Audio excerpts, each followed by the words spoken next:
more card reviews for Magic the Gathering's D&D set. I will be looking at them and just giving my opinion what I think of them in Standard, in Limited, and in flavor for Dungeons & Dragons. I have been noted that this doesn't have very good Forgotten Realms flavor, but has great Dungeons & Dragons flavor. We are now on green cards. We just finished red, so we start things off with the Boulettes. At the beginning of your end step, if a creature died this turn, put +1/+1 on the Boulettes. I have no idea what a Boulette is. I have not actually faced one, but I believe they are... I think they're ones that love... Yeah, they love halflings. They dig through the ground, and they pop up, try to eat them, and then just go back underground, which is... Like, they just try to eat, They eat humanoids, is the main theme. They especially like halflings. And, just a 4-mana 3/3. If creatures die during your turn, this becomes an increasing body. Some decks in Limited can use this, some can't. The big problem is at the beginning of your end step. You can't block and have this grow. You have to attack to have this grow. Constructed, this is common for a reason. Now, oof. Sorry if I don't talk as much. My throat's been hurting after the last few reviews. Turns out I could talk a lot about these cards if I want to. So, Bull's Strength. So Bull's Strength is one of the options of Enhance Ability. Enhance Ability, you could choose Strength, Bull's Strength, Cat's Grace, I think, Bear's Constitution, or Fortitude, Eagle's Splendor is Charisma, Owl's Wisdom is Wisdom. What was Intelligence? Fox's Cunning, that was Intelligence. So you choose one of those 6 options depending on what ability score you want to increase, but we just have Bull Strength, so you chose Strength.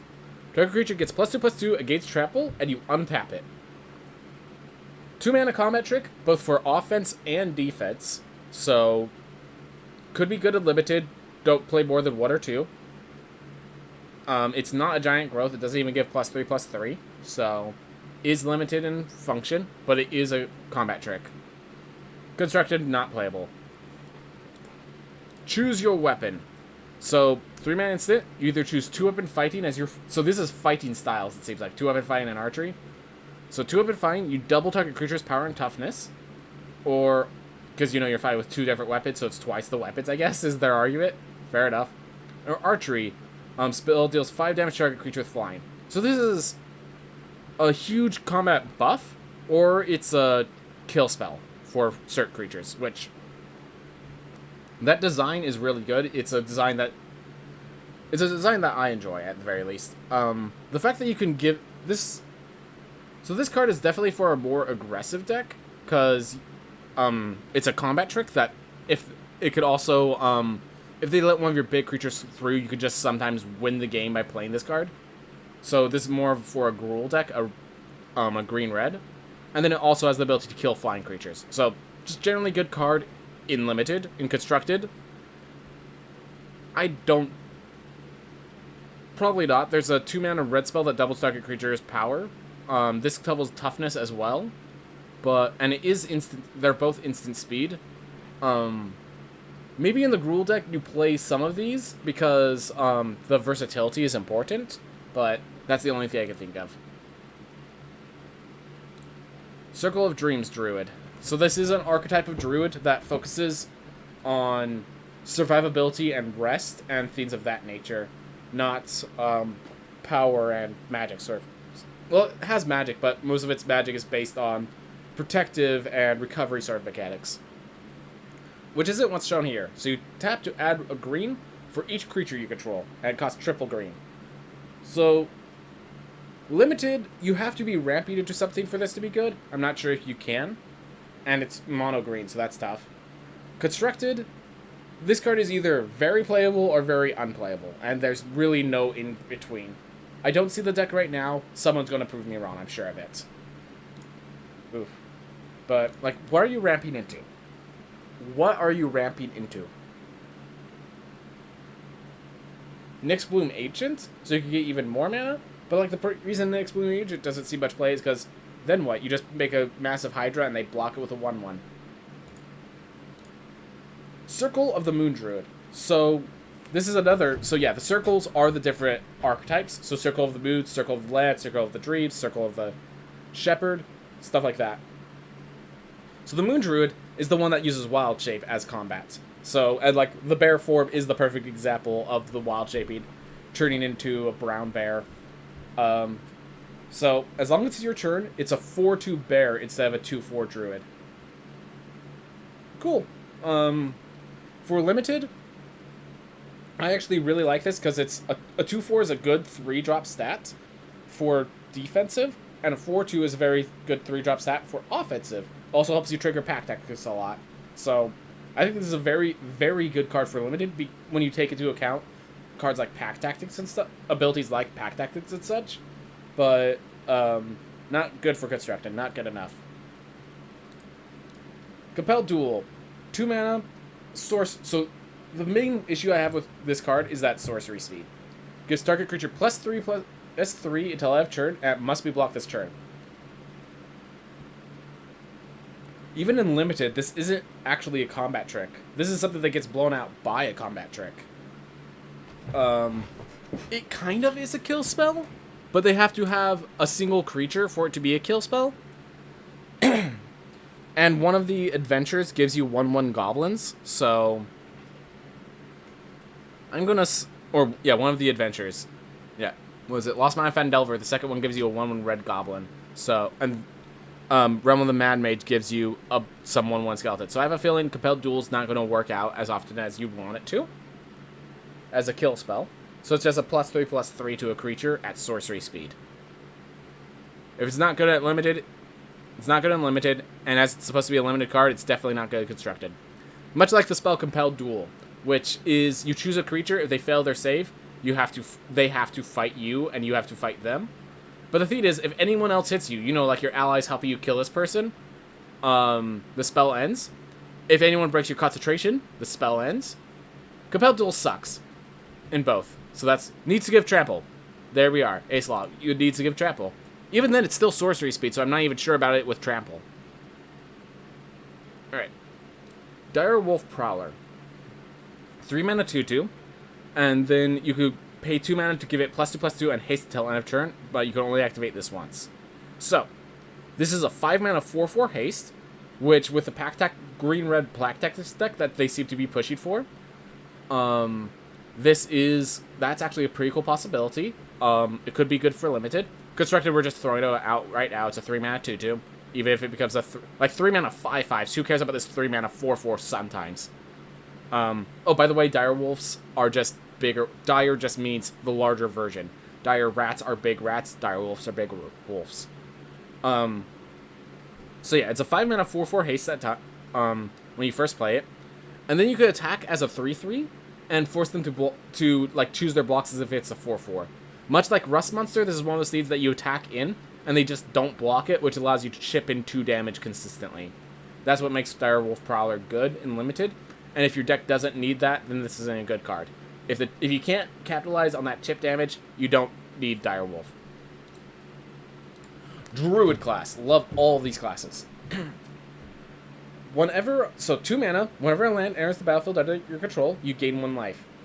Ironically, this has really good synergy with Cleric class. That you could play Cleric class into Druid class, and now whenever you play a land, you gain 2 life, and then there's some synergies that then you pay 3 for Druid class to play additional land each turn, and then you could pay 4 from Cleric class to get +1/+1 carries whenever lands come into play. Just kind of a funny synergy between Druid class and Cleric class. I think it could actually become a theme. Green-black is a life gain color, as well as green-white and black-white. So I think this really puts green into the mix of the life gain colors. Was it Dina Soul Steeper? Whenever you gain life, an opponent loses life. This could actually be a pretty good synergy. So that's 3 mana. You play an additional land on each of your turns. So this could be 5 mana. Whenever land comes to play, you gain a life, and you can play additional land. So Druid class is very much... It seems like Druid class is is slow even amongst the classes. When you play it, it doesn't do anything. It just sits around and does something important. Druid class has a lot of sit around and eventually I'll get good, but at no specific point is it really good. You could actually go 2 into 3 if play this on turn 2, upgrade at turn 3 if you're doing nothing and your opponent is not aggressive. So that's a value that Druid class has, but that's not going to happen all the time. It's very matchup dependent. Then at 5 mana, when this class becomes level 3, target land you control becomes a creature with haste, and this creature's power and toughness is equal to the number of lands you control.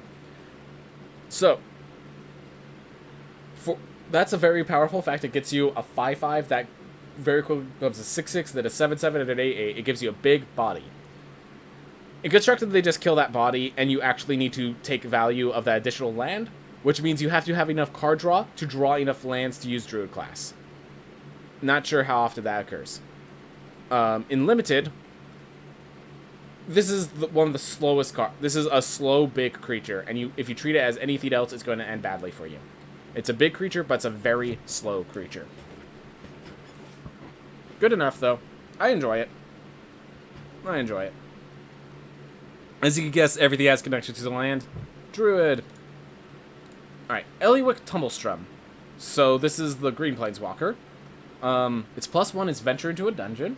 So, as I said, this is worth about half a card drop. And it's only a 4-mana Planeswalker. It's going to be at 5 loyalty.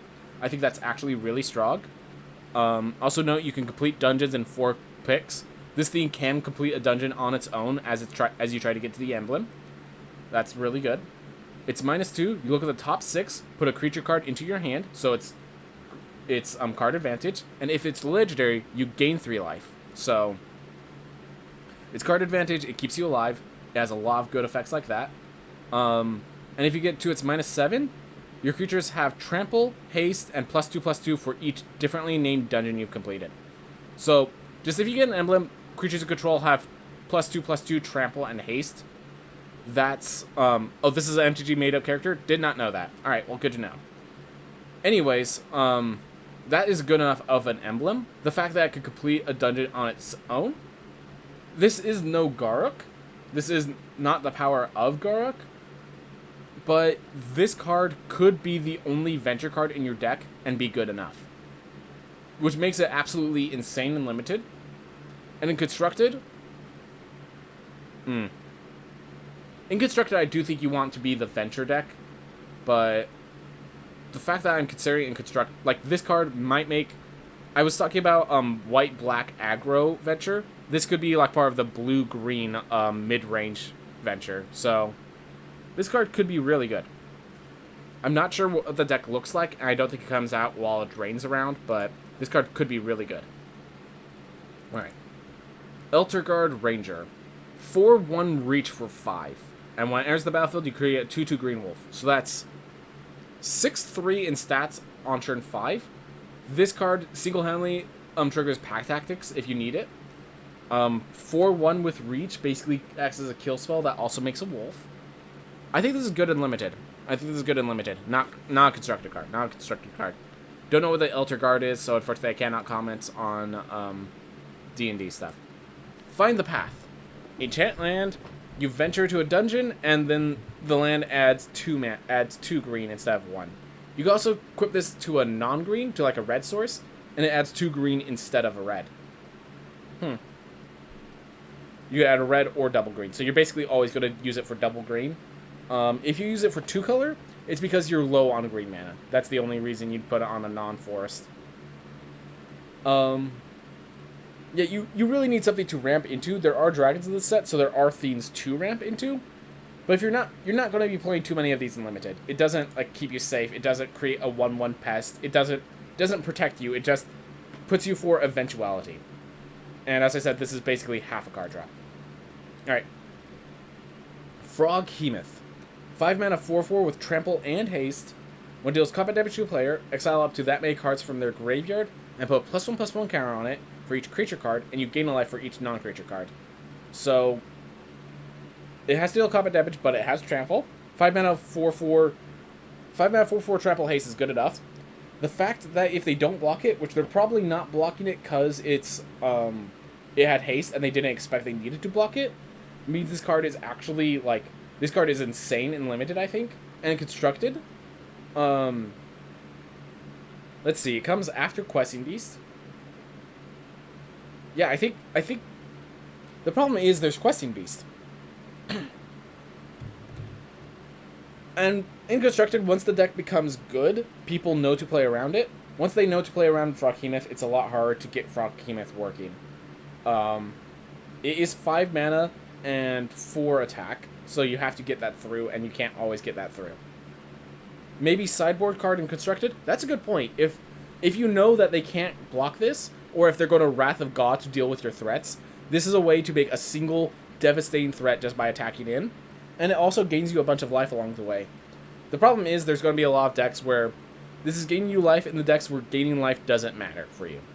It's going to give you +1/+1 counters, and the decks where gaining life is very important for you. Also helps for self-mill. I mean, it exiles, but I don't... Exiling cards, instead of taking them off the top of the library, doesn't really counter self-mill. It just means that it doesn't assist self-mill. It only counters self-mill if you're a mill deck. And I don't think there's going to be a blue-green mill deck with Froghemoth and Tasha's Hideous Laughter. So... yeah, it doesn't... So here's the... Oh no, you exile the cards from their graveyard! I apologize, I thought they took them from the top of their library for some reason. I misread this card. Okay, let me reassess this card since you exile them from their graveyard. Okay, so constructed, sideboard card to rip out their graveyard. Thank you, that makes sense. That makes sense. Limited, there's going to be cards in their graveyard. Something to take out, yep. This could actually see play then, before Eldraine leaves, as it takes care of any escape cards. And it takes care of all their escape cards. Yeah, no, I think... Now that I think about it that way, that you could actually decide whether it's gaining you life or gain bigger. The main problem is it's competing with Scavenging Ooze. That's the only... It is an issue, but the fact is, competing with Scavenging Ooze is a good thing. And yeah, limited, it's... I already said it's good and limited. Yeah. And the Froghemoth is just, like, it is a creature of Dungeons & Dragons. I can't really describe it other than it's this monstrous... I've actually never faced one, so I couldn't tell you. The thing is, there's a lot of these creatures, like Froghemoths and the Splacer Beasts, that I actively do not play against, because I have a friend DM that does Monster of the Week campaigns, and I want to make sure I'm actually surprised when I face creatures that he's played with for a while. Alright. So, it's actually good and limited and constructed. I don't know if it beats out Scavenging Ooze. That's the main problem. Does it beat out Scavenging Ooze?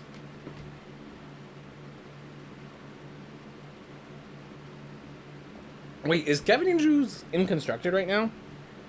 I don't even know if Scavenging Ooze is in constructed right now.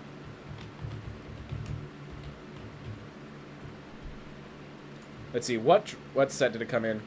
Oh, it came in M21. Yeah, it's in constructed right now. It's rotating out, though. It is rotating out with Eldraine. Alright. Thank you. Yeah, it's M21, so it's in Null Hunter. So 2 mana 2/2, playable and limited. Pack Tactics. If Pack Tactics triggers, you put +1/+1 counter on it. Good and limited, not a constructed card. Null's hunted packs usually. They devour everything they can.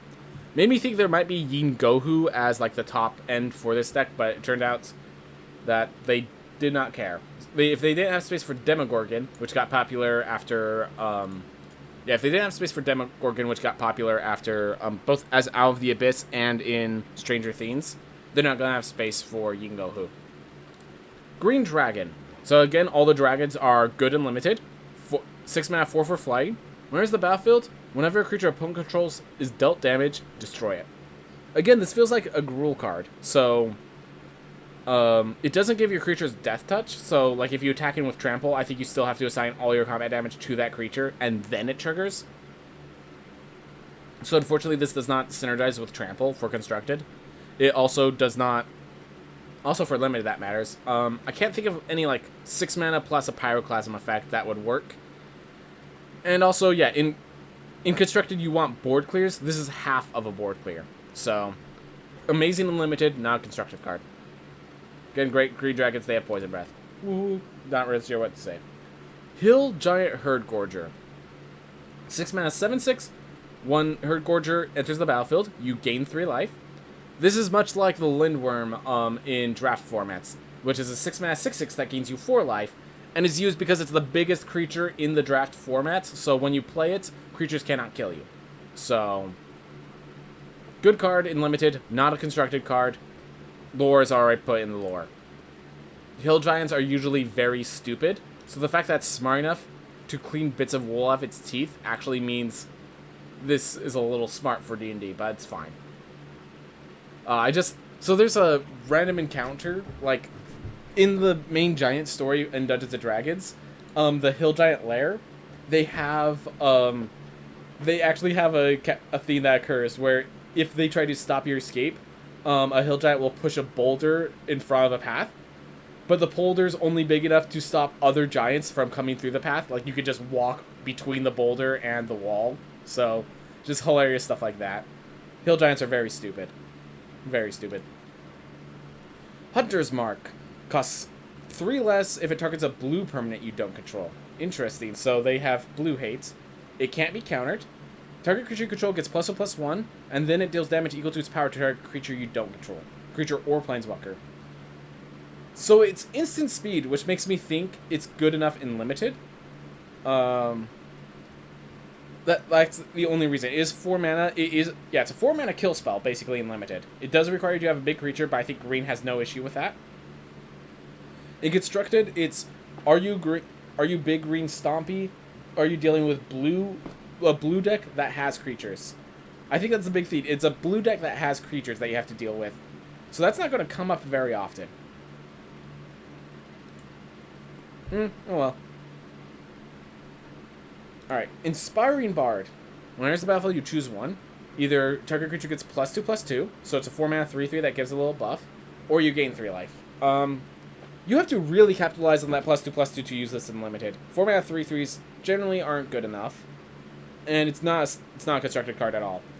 Bardic Inspiration is the main. Yeah, these are the two main effects of. These are the two main effects of Bards. That Bardic Inspiration is what you get at level 1. Son of Rest is what you get at level 2. Like, yeah, Son of Rest heals you up. Yep, fits the lore. Don't think I've seen so many can't be countered effects in a set before. Well, I mean, if you're dealing with counters, like, when you need a finisher, you need a finisher. Also worth noting, I'm pretty sure, I need to figure this out. Does this get around Ward? Because if Ward counters it, then I think this can't be countered means you could actually play it through Ward with no issue. Instrument of the Bards. Legendary artifact. And also this is, again, easily pull-outable with a treasure token and that white Birthing Pod card. It should? Alright, good to know. At the beginning of your upkeep, you may put a Harmony counter on Instrument of the Bards. Then you tap 4 and tap. Search your library for a creature card with mana value equal to the number of Harmony counters, which is a May.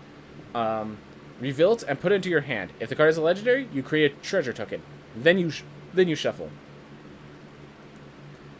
If this search your library costs 3 instead of 4, like, the problem is you basically need to leave 4 mana untapped, and then you need to have something to search for. Yeah. The red spell in the last set got around to Ward. I never cast the red spell in the last set that couldn't be countered. But the main value of this card is that you can get the Harmony counters to a specific number to search out something specific, but then you have to pay 4 mana to go grab it. It comes out on turn 1, which allows you to get to the Harmony counters you need very early. But just 4 mana to just go grab a card. 4 mana draw a card is the main. Then again, now that I say it, 4 mana draw a card isn't that bad. It's very fringe for standard. In limited, it is 4 mana draw a card. I don't know how often you need that. Green seems like it's capable of being very aggressive, so it might not be in every limited deck that works. In constructed, it's just, do you use a 4 mana draw card? And if you draw this late, can you actually get good cards to pull out? Yep. Ward replacing Hexproof is much better game design. Agreed. Not even close. So the little story, in case people don't know, they started with Shroud, which meant that the creature could not be targeted by anything, not even your cards. People didn't like that, because it's like, I can't even interact with the cards I play. It felt really annoying. So then they replaced Shroud with Hexproof, so that only your opponents couldn't interact with it, and that just meant you couldn't interact. Like, suddenly, your opponent plays a creature, and you just can't do anything about it, and they just get some combo up, and then they just destroy you, because you couldn't interact with the creature. So that also wasn't fun. Ward makes it so it's harder to interact with the creature, but you still can if you want. So, I really like how Ward works. Oof. Alright. Well, we'll worry about the pot later. Anyways, so with Instrument of the Bard, the main thing is it's just expensive. You have to get it late. I'm not sure, like, what are you pulling out? You need to have specific, like, cards that you're fetching out. So I play Pyre of Heroes. I play Pyre of Heroes in Standard, so I do trust that there are ways to standardize through. But I think there's an example of I'd rather play Pyre of Heroes than try to build up a Harmony counter for one creature. Because you have to have, like, a very specific creature. Like, you have to... The way I see this is you put this at 3, and you're fetching out specific answer sort of creatures out of your deck. And I don't think that's how you really... I don't think that's a deck that's really supported with Standard when you're paying 4 mana for the effect every time you draw a card. Yeah. Thank goodness this isn't... I thought this was as a sorcery at first, and that made this card unplayable in my mind. Being instant speed means this has some redeeming value, but that means you have to leave your mana open a lot. Oh, so lore-wise, there are instruments of the Bard for every type of instrument, and they each allow you to cast different spells, basically. I think all of them allow you to cast... Like, there's a few spells that every of them allows you to cast, but, like, one will cost Sleep, one costs Charm Animals, as seen here, stuff like that. Intrepid Outlander. 2 mana, 2/3, already good enough in Limited. It has Reach as well. Whenever it attacks, if you pack Tactics, you venture into a dungeon. So I don't think this plays in a Venture the Dungeon deck. I think you just play... So first of all, in Limited, you just play this in every deck. I don't care if you're a Venture deck or a pack Tactics deck. You just play if you have green. Constructed. So I was talking about that Limited, that mid-range green-blue Venture deck. I don't think you're going to be attacking with so many creatures that you're going to have 6 power consistently. And then they die. You want to leave this as a 2/3 Reacher if you're playing it. And, yeah, the fact that you have to attack is the issue with this being constructed. Loathsome Troll. 5 mana, 6/2 Troll. You could pay 4. This is at instant speed, so you pay 4, roll d20, and if Loathsome Troll is in your graveyard, you put it on the top of your library, or if you win the coin flip, you return it to your hand, and sometimes if you really win the coin flip, you can put it onto the battlefield tapped. So my main issue is that the 1 through 9 is not, you may put it on the top of your library. Sometimes I want to use that effect, and if I put it on the top, I'd rather just draw a card. No thanks. 5 mana 6/2 is like very aggressive stats. For Limited, I think this is good enough. The Recursion is very powerful and Limited. Add that this 6 power basically kills anything it runs into, though it dies to anything it runs into. But if it dies to anything it runs into, and then you just keep recurring it, that is advantage in your favor. I think this is good. I think this is a good card in Limited. In Constructed, I'm sure there's better cards. Like, there has to be better cards. If the roll d20 deck is in red and blue, it seems, not in green. Oof. Alright. Long Rest. Oh, really quick, yeah, Loathsome Trolls regenerate. I don't think I need to tell most people that, but yeah, Loathsome Trolls, trolls regenerate, so that's really what's going on here. So it regenerates back to life. 5th edition actually took away a rule where they will regenerate from death itself. Unless you, like, use fire. Long Rest. 3 green and X. Return X target cards with different mana values from your graveyard to your hand, and if 8 or more cards were returned to your hand this way, your life total becomes equal to your starting life total. Then you exile Long Rest. So there was another card like this that ended up like building an entire control deck that was absolutely insane. But of course, it was absolutely insane. But it was 6 mana instead of having to be 11 to have the 8 or more cards effect. Yeah, so the 8 more cards effect is actually new to Long Rest, but it was 6 mana and it just has put any number. It went to your bottom of the library instead of exiling it, and it was instant speed. Those 3 effects made that card playable. This is that tuned way down, but given the ability to set your life total to your starting life total. So really quick lore-wise, what a Long Rest is it's a period of time that when spent recovers all abilities that can be naturally recovered. All spell slots, all health, which is where your life total becomes your starting life total, the all spell slots, which is all the different cards of different different casting costs. And also, if there were curses that last a limited amount of time, though all limited time effects generally end at a long rest, with the exemption of spells of effects like calling upon your god, which is a certain amount of days, if not months. But generally speaking, everything recovers on a long rest. That's the general rule. So, is this card good? There has to be... So, when these cards are good, it's not a mono green deck. It's a multicolor deck that just happened to have enough mana that it got 3 green involved. These decks, they take a while to build. The mana values equals convert mana cost, or will different colors count? Mana value equals convert mana cost. I don't know what you mean by will different colors count, though. If it costs like 2 red and 3, that costs 5, because that's a mana value of 5. But, whew. So if you pay 11, you basically return more cards in hand than you have space in hand. So you don't even... But you have to return 8 or more cards to your hand, so you need 8 different mana costs in graveyard. Huh.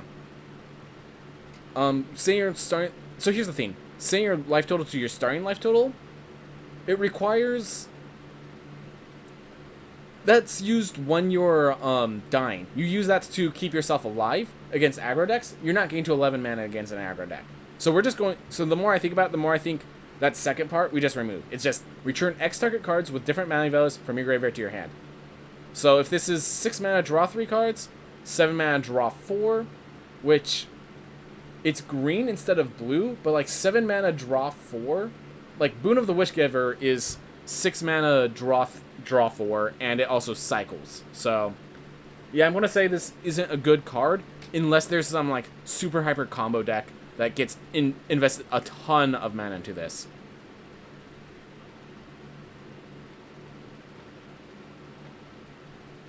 Oh, no. One costing a red and 1 or a blue and 1 is not different mana costs. They're not different mana values. They were never different mana costs. They were never different mana values. Both of those are 2 mana. So, yeah, I'm going to say this is not a card unless they're, like, the combo deck, you have to invest so much mana, it's sorcery speed. This is not one of those cards that just, like, has amazing recursion. If you want amazing recursion, play Reconstruct History. That's 4 mana and returns 1 of each card type except for a creature. Yeah. Seems hard to get 8 different mana value cards in a graveyard. Yeah. Basically one of the issues. Alright. Limited. It's 6 mana, draw 3. Sometimes that's okay, sometimes that's not. You really need to be a slow deck for long rest to work in limited. Lurking Roper. 3 mana, 4/5. Doesn't untap during your untap step. Whenever you gain life, untap it. Look, it's a 3 mana, 4/5. In standard, we have Questing Beast, not going to see play, and in the life gain decks, I feel like there's actually synergy cards. But in limited, look, if you just have a 3 mana, 4/5 to block, that's good enough. And then sometimes you get you're going to gain life, so you attack with a 3 mana, 4/5, and then it untaps on the next turn. So, like, it untaps and basically has vigilance. So, this, I think Lurking Roper is really good in limited, not really good in constructed. And, yeah, in case you're wondering, Ropers, they disguise themselves as stalactites or stalagmites, and either grab people. I'm thinking Darklings, I think, are the ones that disguise themselves as stalactites and drop on you. But basically, they're enemies of a dungeon that disguise themselves as natural dungeon elements and attack when you don't see it. Neverwinter Druid. 1 mana, 1/1. You could tap 2 and sacrifice it, search your library for a basic forest, and put it on the battlefield tapped. This is a rampant growth. This, like, limited sees play because it helps ramp out. Constructed could possibly see play because you just play it on turn 1. Then on turn 2, you might block, but you use it as a rampant growth, generally speaking, to get yourself to the later game. No, it only searches for a basic forest, so it is going to be basically mono green Stompy that plays it in standard, if it plays it at all. But that's how it works. Druids are connected to trees. I don't think I need to tell you from D&D. That's from Magic in general. All right, Ochre Jelly. Ochre Jelly. I didn't. So when I first read this card, I never even realized I had Trample. It was already good in my mind. It's now even better.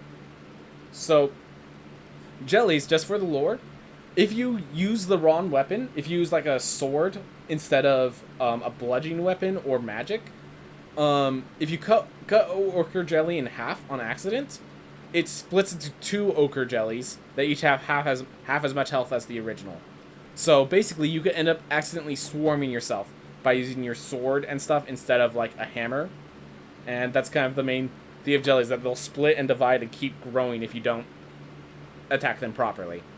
So anyways, this is costs of green and X. It has trample. Enters the battlefield with X+1/+1 counters. And when it dies, if it had 2 or more +1/+1 counters on it, create a token that's a copy of it at the beginning of the next end step. The token enters the battlefield with half that many +1/+1 counters on it, rounded down. So, this card is actually, so there's a card, I cannot think of its name right now. It's a green and white cleric. That whenever a creature enters the battlefield with whenever +1/+1 counters are added to creatures, it adds at least it adds one additional one. So if you play this as a 2/2, and then it dies, it comes back as a 1/1, gets an additional +1/+1 counter, and becomes a 2/2. So this is a great recurring threat, but it's not, like, it has, you play this because it works in synergy. You play this because maybe you have a sacrifice outlet deck, where you can play it for 5 mana for a 4/4, that becomes a 2/2, that becomes a 1/1, and those other 2 are used as sacrifice outlets, or you play in a +1/+1 counter deck, because you can add more +1/+1 counters, and have this character, and have the Ochre Jelly just basically become unkillable. That's the 2 ways I see this played. Very good card if you have those possibilities. Otherwise, it's still a good, like, in Limited, this is absolute bomb, windmill slam victory. In Constructed is very much, you need the synergy. You need to have either a +1/+1 counter deck, or some sort of sacrifice outlet for when you play this for a 4/4, and then it becomes a 2/2, and then a 1/1. Love the card, though. Love the card. Old Gnawbone. 7 mana Mythic Dragon, 7/7 flying. Whenever a creature you control does combat damage to a player, create that many treasure tokens. This is going to be the top end of your green Stompy deck, and just going to make you so many treasure tokens, which you could then spend to play whatever Stompy creatures you want. Yeah, that's basically what it does. The fact that you play it and immediately just the creatures that attack that turn is awesome. The fact that it's a flyer for green is awesome. Like, this card is awesome. Like, I think this card sees standard play, helps pushes the Stompy format. I'm trying to think if it's not just mono green, if it's like green blue or anything. Depends on if you have anything to invest those treasure tokens in, because getting that many artifacts could have some great synergies. Like, I think it's Kilns, like Steam Kilns Sorcerer, something like that. It gets +1/+0 for each artifact you control, so that might be a theme. The fact that you can sacrifice artifacts to help you get to Old Gnawbone, and then you do need to deal damage. I will say you have to deal combat damage to players. So, this is very much the top end. This is not, you play on turn 7, it attacks to get you 7 treasure tokens. Like, that, sometimes that happens, but generally speaking, this is the top end, not of a more mid-range deck, not the creature of a control deck. It doesn't have evasive maneuvers. Limited, always play it. If you manage to land it, you probably win the game. That sort of stuff. Alright. Owlbear. So, 5 mana 4/4, Trampler, and when it enters the battlefield, you draw a card. Amazing for Limited. Any card that's any creature that, maybe it's a Toski deck? Ooh, Old Gnawbone and a Toski deck. I can see it. You draw cards and you create treasures. That sounds amazing. That actually sounds absolutely amazing. I can see it for a Toski deck. Anyways, Owlbear, a 5 mana 4/4 Trampler is kind of like, sometimes your deck will want it for, sometimes your green deck will want it in Limited. The fact that it also draws a card makes it amazing in Limited, and almost considered in Standard. It's not going to be in Standard, I don't think. Yeah, it's definitely not going to be in Standard, but it's almost considered Standard because it's just a good body with a good effect. Owlbears, the lore of owlbears is literally just written in the text. So, Plummet. 2 mana instant, destroy target creature fly. We've seen Plummet many times. Limited, it's situational, constructed, never cease play. Prosperous Innkeeper. 2 mana 1/1, it creates a treasure token, and then whenever another creature enters the battlefield under control, you gain 1 life. So, I think the card's called Wily Goblin. So Wily Goblin here sometimes sees play. It's literally just, it costs double red and just creates the treasure token. This has a much more approachable cost and gains you life. Now, Wily Goblin is pretty important because it's a goblin. This doesn't have any important tribal synergies. But this is a powerful card that actually saw some play, that actually sees some play in Modern. This card might actually, that's what I'm going off of when I say this card could probably see some play in Constructed. It ramps you. Like, basically, it's a 1/1 that ramps you, and it also has the ability to give you some life gain. The fact that life gain is a possibility of, like, a theme in this set, in the current meta, pushes this even further. Like, I think this could be a very good card. It doesn't have any notable tribal themes, but could be a very good card Constructed. In Limited, it's still good because it's a body. It gains you life, and it ramps you out with all the treasure synergies. Not every green deck wants this in Limited, but a lot of them do. Flavor-wise, it's just a prosperous Innkeeper. And then we get to Purple Worm! Yep. So, Purple Worm. Purple Worms are basically just these, giant worms, as it shows, that dig through the ground, making a lot of the tunnels of the Underdark. And they're just big, they're stupid creatures that if you end up in an encounter with, you better have enough damage output and survivability. They don't have any special spells or anything. They're just kind of resistant to spells at ward, and they have a lot of health and a lot of damage. Basically how they work. They deal a lot of damage, they have a lot of health. Also, they're blind. Yeah, this is just the... oh my gosh, I just realized the PogChamp symbol because it's... yeah, that's great, that's great. Costs 2 less to cast if a creature died this turn. I guess it's eating the corpse. I actually do not know that lore in D&D. But it's a 7 mana 8/7, which is good enough in Limited. The fact that it's sometimes a 5 mana 8/7 makes it even better in Limited. In Constructed, if this sees play, it's because it's a big creature with ward. I don't think it sees play in Constructed. Ranger class. Alright, so this is... so, the first part, this... when it enters the battlefield, it creates a 2/2 green wolf creature token. So just flat out, this card is a bear. Already good enough in Limited. The fact that it has more, just great in Limited. In Constructed, we'll have to see more. So, you can also pay 2 later. Whenever you attack, put +1/+1 counter on target attacking creature. That's kind of like Sparring Regimen. For good enough in Standard, you are going to need synergy with... sorry. You're going to need synergy with +1/+1 counters, generally speaking. It is pretty cheap. You only pay 4 mana. It's similar to Sparring Regimen, costs 1 more, but has more effects. And then you pay 4 more after that, and it has the Nissa effect of you may look at the top card of your library at any time, and you may cast creature spells from there. Kind of expensive to get there, but you're playing that because you ran out of creatures in your hand, so you're getting creatures in your deck. I think Ranger class could see play in the kind of Stompy deck. For Standard, it's possible. I'm not guaranteeing it, but it definitely has a place there if it finds a home. For Limited, as I said, you get a 2/2 wolf already playable in Limited. Then it has this enchantment that keeps giving +1/+1 counters to creatures, makes it a bomb in Limited. Then 4 mana, it's basically card draw, absolute bomb in Limited, absolute bomb in Limited. So the first is Beastmaster Ranger stuff. The second is kind of Hunter Ranger stuff, and the fourth is their Sense. Primal awareness stuff. So, fits Ranger. Ranger's Longbow.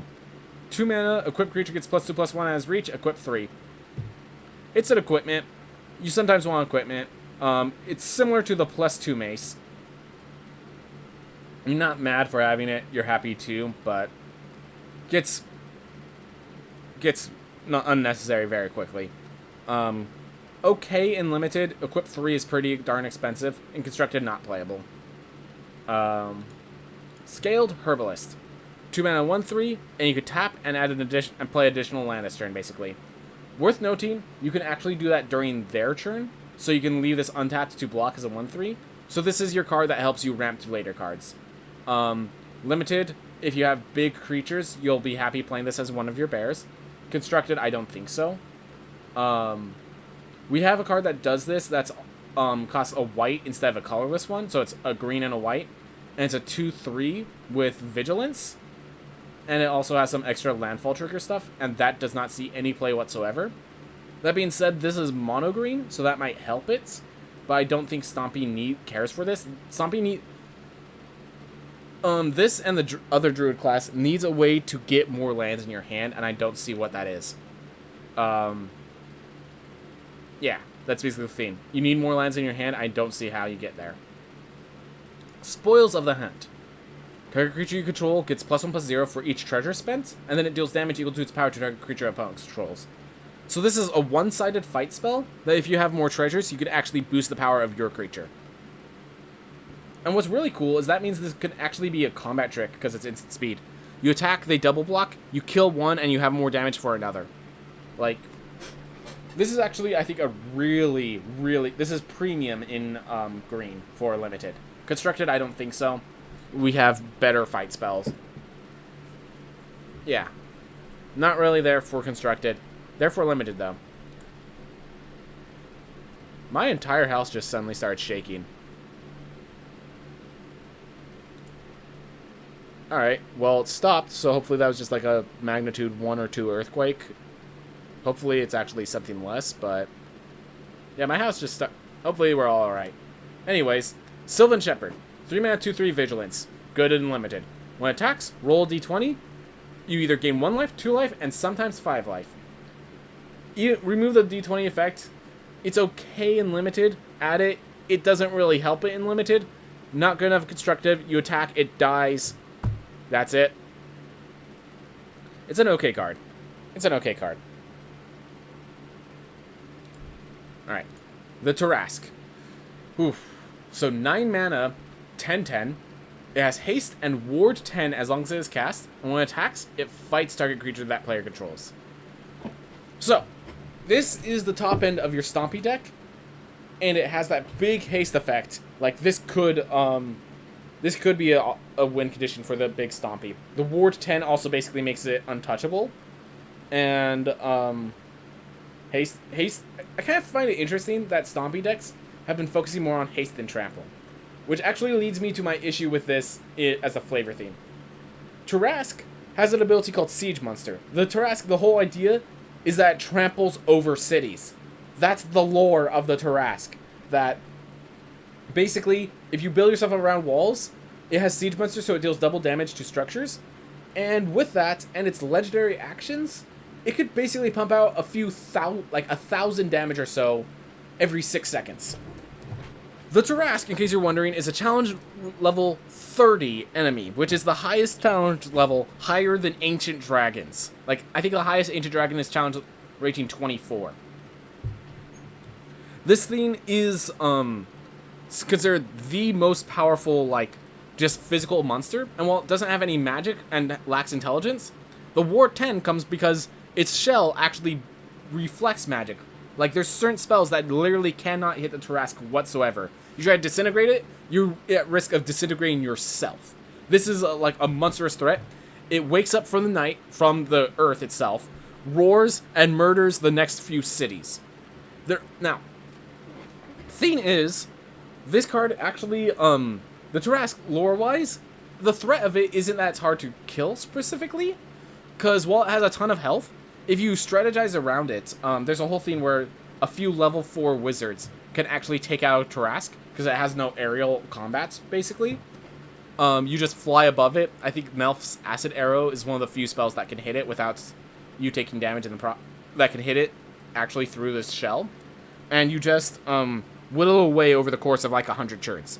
The problem is 100 turns is 10 minutes, and in 10 minutes it will have toppled a kingdom with how much damage it's dealing to the structures. The Tarask doesn't care when you fight it, it just keeps destroying. Technically, it's very hard to kill because it then goes into rest under the earth, and it stays there for another 100 years before it comes out and destroys everything again, so it kind of regenerates. But that's not what makes the Tarrasque scary. What makes the Tarrasque scary is that tramples over everything and destroys everything. The problem isn't killing it with a Death Toucher, it's surviving the impact when it hits you through the Death Toucher. Here, you get one Death Toucher and you block the Tarrasque. If they fight the Death Toucher, they die before combat damage. If they get blocked by the Death Toucher, they die and they don't have Trample. That's what I don't like about the Tarrasque. If it just had Trample, if when you cast it also gained Trample, I would've... Honestly, I feel for flavor reasons, I'm okay with losing the fight effect. It needed Trample for flavor. Makes me sad. Makes me sad.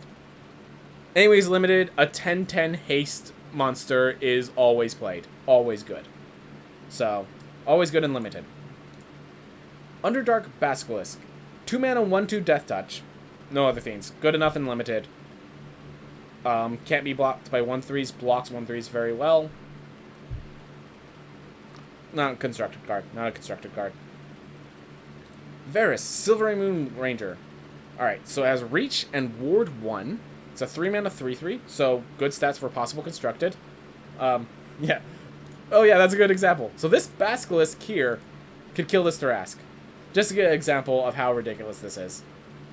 And it also perfectly stops the damage. Like, even if the Underdark Basilisk can kill the Tarrasque should be destroying the city while it does that. Varus, Silvery Moon Ranger. So 3 mana 3/3, Reach, Ward 1. Whenever you cast a creature or planeswalker spell, you venture into the dungeon, but you only do that once each turn. And whenever you complete a dungeon, you get a 2/2 green wolf.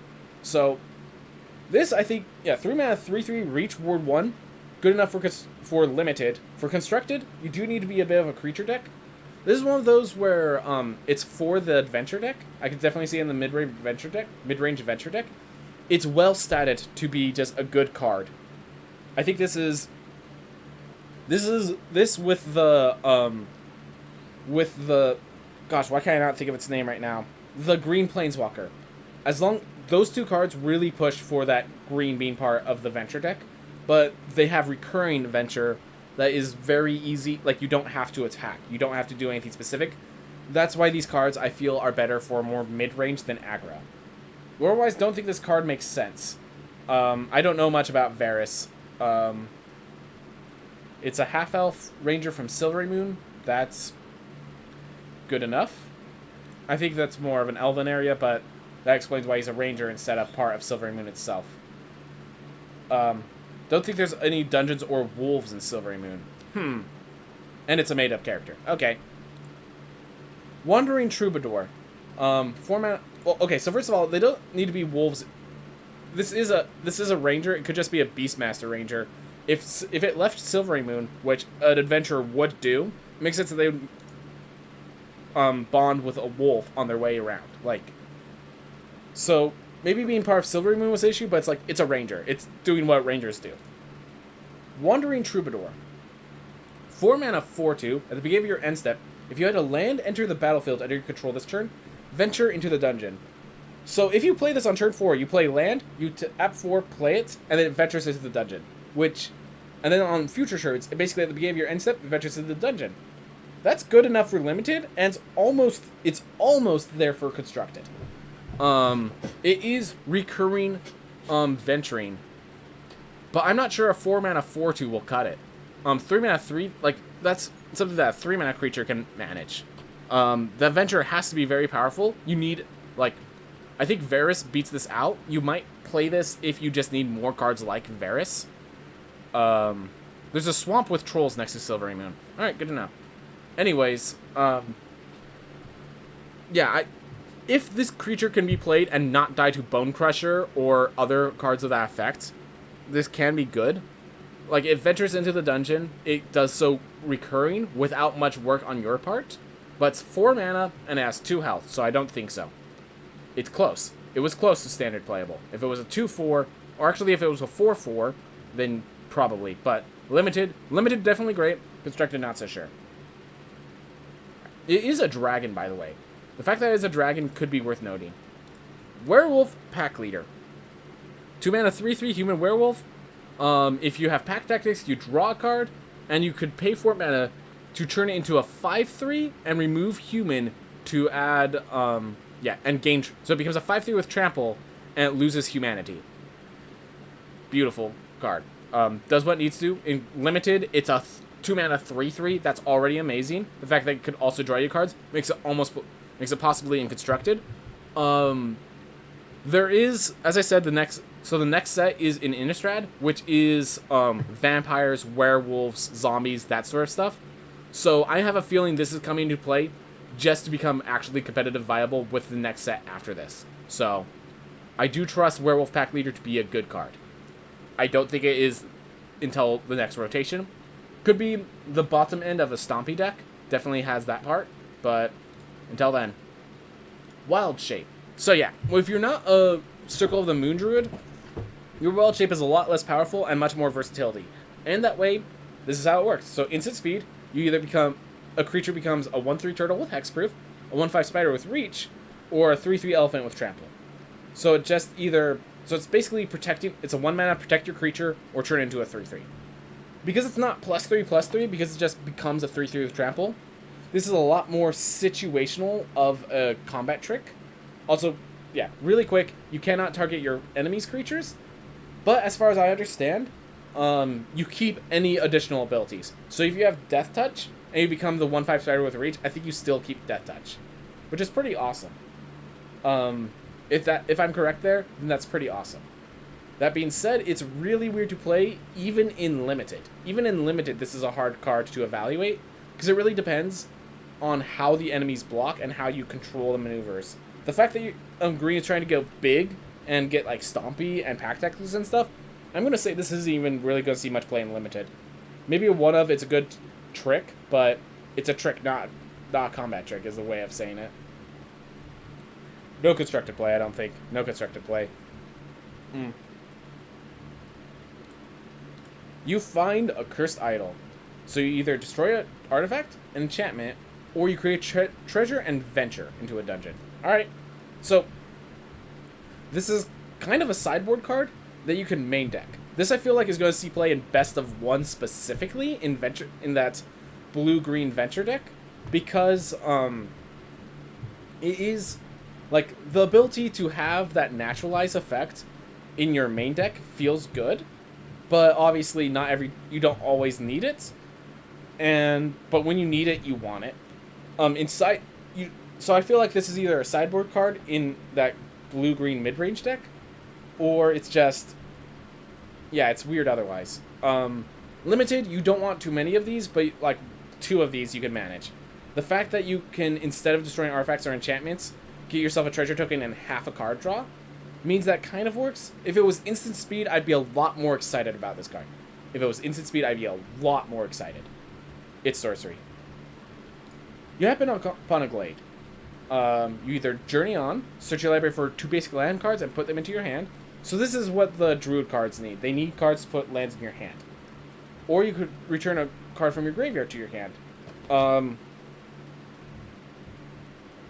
This is a weird card. So it's instant speed, which really does a lot for its favor because you could hold stuff up. It pulls 2 lands out of your hand, which is kind of like a divination effect to an extent, because it means you're not drawing those lands. But it's always limited to the worst card for you. Oh yeah, you happen upon a glade. That is proper grammar. You're correct there. Yeah, that's unfortunate. That's unfortunate. Yeah. Oh well. I'm not going to worry too much about it. So, yeah, this could give you 2 basic lands, which for ramp decks is good. Or it returns a card. I feel like this has to be specifically for a ramp deck. It seems like there is a ramp deck in Limited, so if you're that deck, you'll like at least 1 Happen Upon Glade. I'm not sure you want more than 1. It doesn't do anything other than ramp or get you your big creature. The fact that I can do both is great, but it does one or the other. It costs 3 mana. Instant speed really helps it. If that green Stompy actually sees constructed, this might be a 1 or 2 of. Yeah, not really ramp, just fixing. Fair enough, but there is a lot of druid cards that help you with ramping once the card's in your hand. So I think that ends up being equivalent of ramping. But that is a good point. It's not ramp, it's fixing. In limited, you want one. Precisely one. If you have too many, you just have too many cards that don't do anything. But if you have none, like, it is a good enough card. It takes care of a lot of issues. Alright, you meet in a tavern. 4 mana sorcery. So either look at the top 5 cards of your library, you reveal any number of creature cards from among them and put them into your hand, or creatures you control get +2/+2. So either you finish, in limited, you either finish off the game by pumping your board and winning as you swing in, or you draw like 2 to 3 cards with this. And they're always good cards. They're always creatures. It's always fuel. Yeah, that's insane in limited. In standard, again, that green Stompy deck has to see play, and just like the previous one, I'm not sure how many you actually play. Maybe 1 or 2. Good enough. It will see play. It will see play in limited. At the very least, in limited, it's good.